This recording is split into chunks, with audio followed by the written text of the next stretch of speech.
Selamat pagi teman-teman. Saya Ricardus Bilibalu Sedubuda, NIM 190900000141 dan Perkenalkan, nama saya Elisa Jefferson Tumilaar dari kelompok 3. dari Fakultas Psikologi akan menjelaskan materi ketiga mengenai perkembangan sosio-emosi pada remaja. Baik, pada kesempatan ini saya akan menjelaskan mengenai perkembangan sosio-emosi pada remaja. Perkembangan sosio-emosi pada remaja mencakup beberapa hal. Yang pertama, diri, identitas, dan religi atau spiritualitas pada remaja. Yang kedua, peran orang tua terhadap perkembangan remaja. Yang ketiga, peran teman sebaya terhadap perkembangan remaja. Yang keempat, budaya dan perkembangan remaja. Dan yang terakhir, yang kelima, beragam permasalahan sosio-emosi pada remaja. Pada poin pertama, poin A,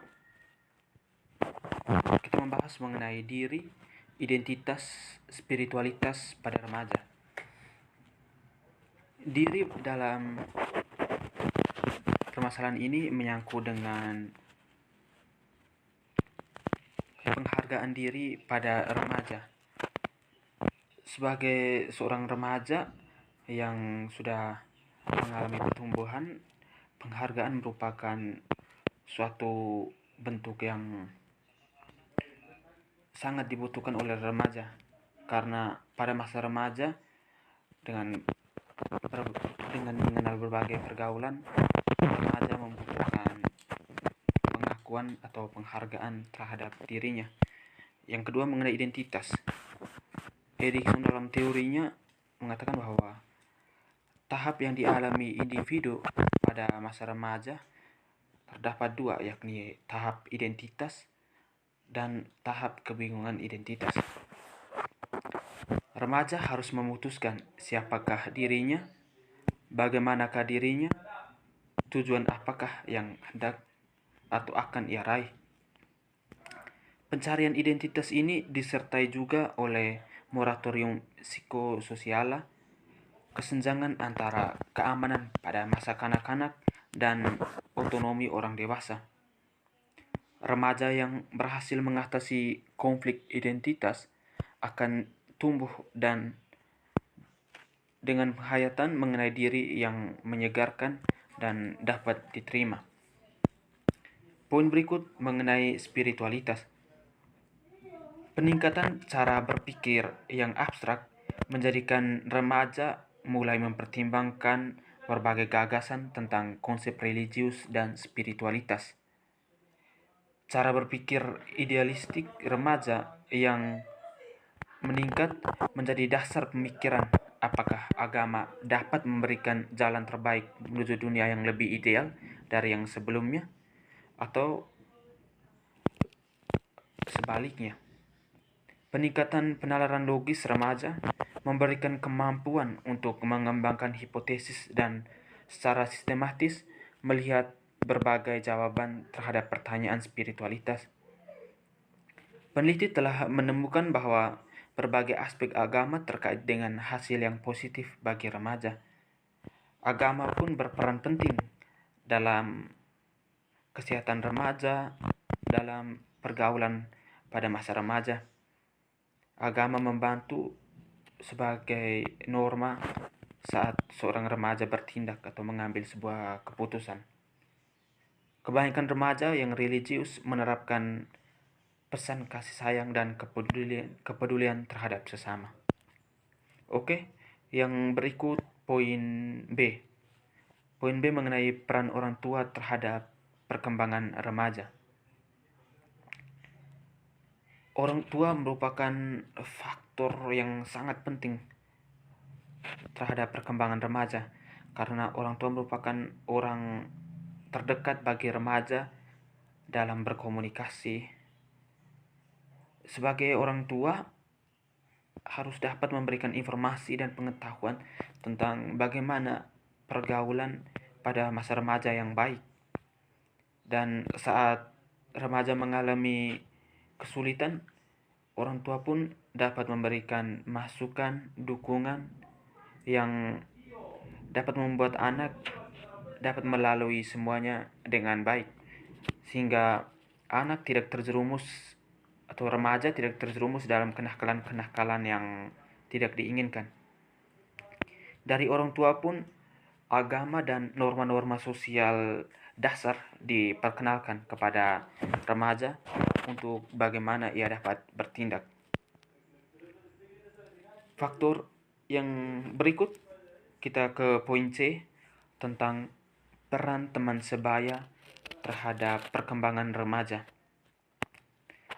Pada masa remaja, teman menjadi orang kedua yang sangat dekat dengan kita selain orang tua. Teman di sini ya bisa mencakup teman bermain, sahabat, atau teman sebaya, dan juga teman yang biasa disebut dengan pacar. Menurut Erikson, pada masa remaja adalah masa pencarian identitas diri, di mana identitas ini dibentuk dari hubungan psikososial remaja dengan individu lain, yaitu dengan teman dan sahabat. Saat kita berteman, kita mulai mencari identitas kita, mulai dapat mengenal lingkungan luar. Hubungan psikososial sesama remaja dalam mengidentifikasikan diri dan merasa nyaman disebut dengan istilah kelompok teman sebaya. Vygotsky menekankan pada konteks sosial dari pembelajaran dan bahwa pengetahuan itu dibangun secara bersama. Keterlibatan dengan orang lain membuka kesempatan bagi remaja untuk memperoleh informasi, mengevaluasi, dan memperbaiki pemahaman mereka saat mereka bertemu dengan pemikiran orang lain serta saat mereka berpartisipasi dalam kelompok. Hubungan kelompok teman sebaya yang positif akan memberikan hasil yang positif. Begitupun sebaliknya, kalau hubungan dengan teman yang negatif akan mengarah ke hasil yang negatif, seperti perkelahian, tawuran, penggunaan obatan yang terlarang, seks bebas, dan kenakalan-kenakalan remaja yang lainnya. Yang poin berikut, poin D, kita akan membahas budaya dan perkembangan remaja. Budaya merupakan identitas dari semua manusia. Kita terlahir dan dibesarkan dengan kebudayaan masing-masing, dan kebudayaan itu terikat pada setiap orang, menjadi dasar dan patokan berpijak bagi kita dalam melakukan sesuatu. Pada remaja yang memiliki pola pikir dan tindakan yang masih dalam taraf ketidakseimbangan, budaya menjadi salah satu faktor pengontrol dalam tingkah laku, pola pikir, dan gagasan-gagasannya.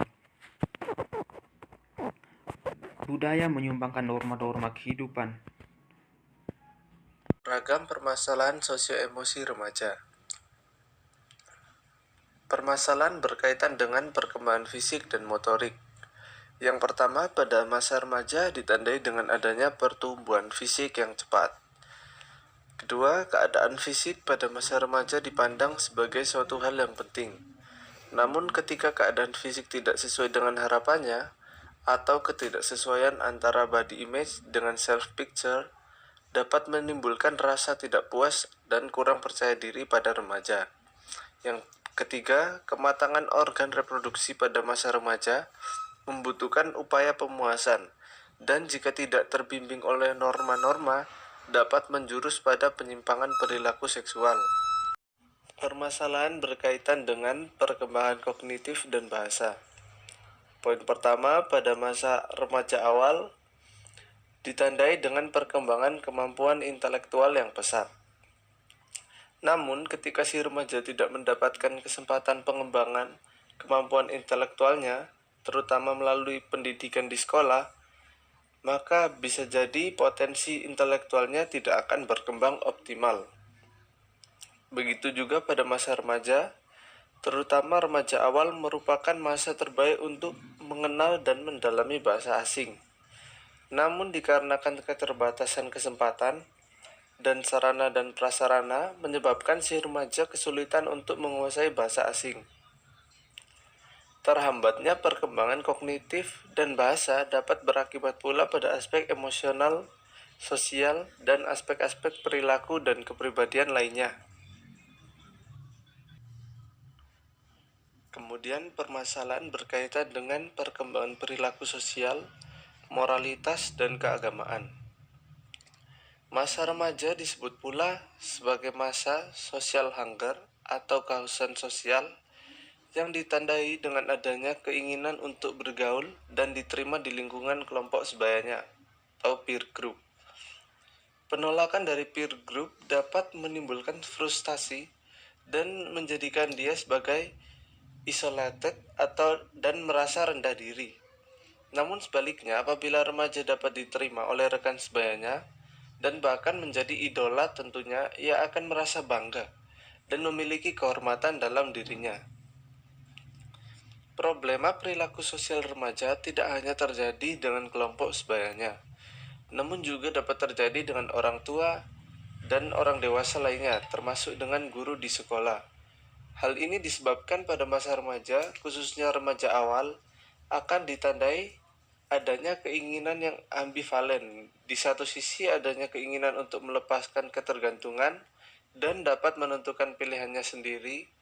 Namun di sisi lain dia masih membutuhkan orang tua, terutama secara ekonomis.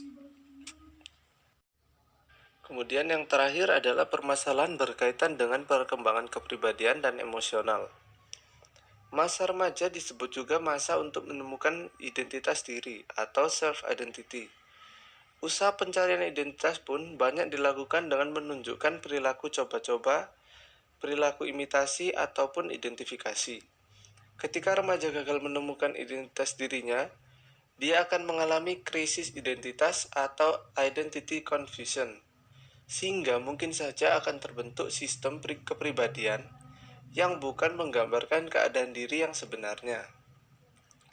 Reaksi-reaksi dan ekspresi emosional yang masih labil dan belum terkendali pada masa remaja dapat berdampak pada kehidupan pribadi maupun sosialnya. Pertengkaran dan perkelahian seringkali terjadi akibat dari ketidakstabilan emosinya. Timbulnya problema remaja dipengaruhi oleh berbagai faktor, baik internal maupun eksternal. Agar remaja dapat terhindar dari berbagai kesulitan dan problema, kiranya diperlukan kearifan dari semua pihak.